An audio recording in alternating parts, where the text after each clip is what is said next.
لیکن وہ صرف جو ہے نا وہ اپنے اس گروپ کو بچانے کے لیے مطلب جو ہے نا وہ دلائل لے کر آ رہے تھے کہ جناب یہ دیکھو جی فلاں کتاب میں لکھا ہوا، ٹو دیٹ ایکسٹینڈ کہ وہاں پر جو بورڈ آف جو بھی کرتا دھرتا لوگ تھے ان کو بٹھا کر تو ایک کم سے جو عالم دین یہاں پر آتے تھے تو ان کو لایا گیا، اور انہوں نے کہا جی کہ یہ دیکھیں عروۃ الوثقیٰ کی روایت ہے کہ اگر ضیق کے وقت اور خطرہ موت ہو تو آپ اس میں جو ہے وہ قل هو اللہ چھوڑ سکتے ہیں اور الحمد کے بعد رکوع میں جا سکتے ہیں، اور یہ لکھا ہوا ہے۔ لیکن فرق کیا ہے؟ فرق یہ ہے کہ یہ ادا نماز کے لیے لکھا ہوا، قضا کے لیے نہیں۔ کیا مطلب یہ کہ اگر آپ نماز ادا کر رہے ہیں، مثلا میں نے ابھی مغربین کی نماز پڑھنا ہے، یا میں نے عصر کی نماز پڑھنا ہے، یا میں نے ظہرین کی نماز پڑھنا ہے، اور اب میں یہ دیکھ رہا ہوں کہ میرے پاس ٹائم بہت کم ہے، ادا کی بات ہو رہی ہے، اور اگر میں نے اس کو پوری مطلب جو ہے نا قل هو اللہ سمیت یا پوری سورہ الحمد کے بعد کسی اور سورہ سمیت اگر میں نے جناب جو ہے نا وہ اس کو پڑھنے کی کوشش کی، میری نماز قضا ہو جائے گی۔ تو وہاں پر جو نماز کا سٹرکچر ہوتا ہے نا وہ رکن اور واجب،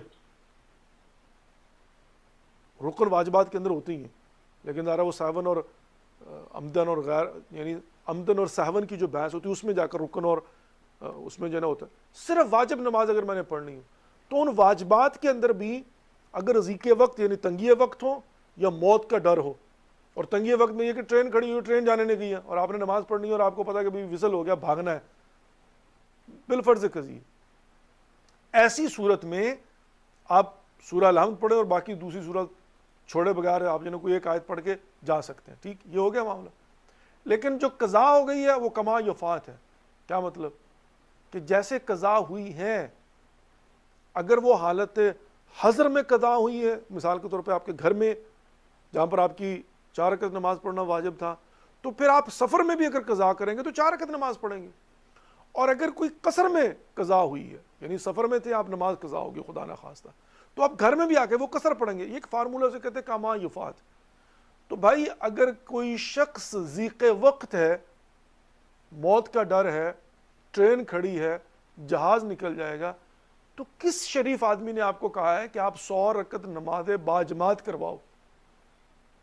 بیمار ہوں تو آپ کو کس نے کہا جماعت کرواؤ؟ میں کھڑا ہو کر نماز نہیں پڑھ تو آپ کو کس نے کہا کہ آپ بیٹھ کر جناب کھڑے ہو کر نماز پڑھنے والوں کو جماعت کرو؟ آپ کو کہا کس نے؟ کیا نماز باجماعت پڑھنا واجب ہے؟ نہیں۔ کیا جو قضا ہو گئی اس کا جماعت کے ساتھ پڑھنا واجب ہے؟ نہیں۔